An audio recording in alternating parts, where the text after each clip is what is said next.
début de ta rencontre avec Guita, un jour tu es à une terrasse de café à Saint-Paul-de-Vence et Guita va te chercher et puis elle va te faire prendre conscience que tu as une qualité qu'elle ne possède pas et qui la fascine. Est-ce que tu peux nous en parler? On va faire une conférence à Cannes, à Nice, et l'après-midi, on va se promener à Saint-Paul-de-Vence et on est au petit café qui est sur la place de Saint-Paul-de-Vence. On est assis et ça fait déjà plusieurs jours qu'elle me dit quel est ton talent?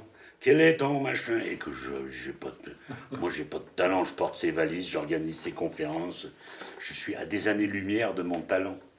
Et cet après-midi-là, on est en train de boire le café et à côté de nous, il y a un petit garçon et une maman qui se bat avec sa brioche et le petit garçon, il a d'autres petits-enfants qui jouent au ballon et je vois que ce petit garçon, il aimerait bien arrêter de manger cette brioche, il aimerait bien descendre de sa chaise, il aimerait bien courir, aller jouer au ballon.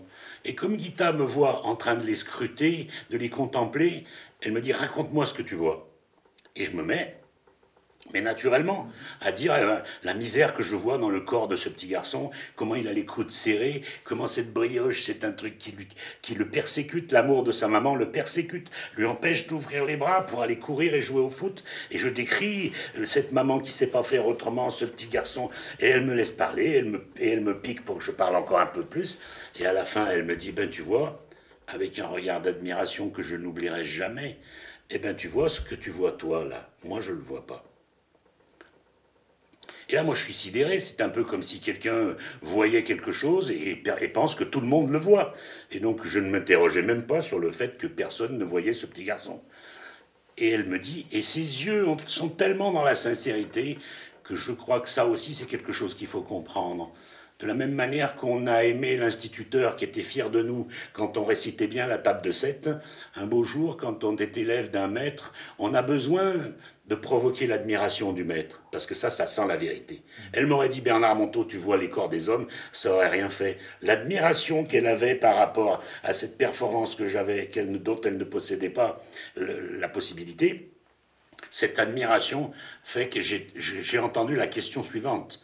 Parce que derrière est arrivée la question qui va changer beaucoup de choses. Et parce qu'elle se penche vers moi et elle me dit, et qu'est-ce que tu fais de ce pouvoir? Qu'est-ce que tu fais de cette performance?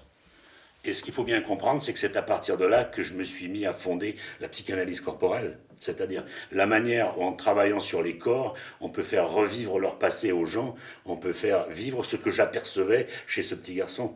C'est ce petit moment à la terrasse du café de Saint-Paul-de-Vence qui va faire de moi le fondateur de la psychanalyse corporelle.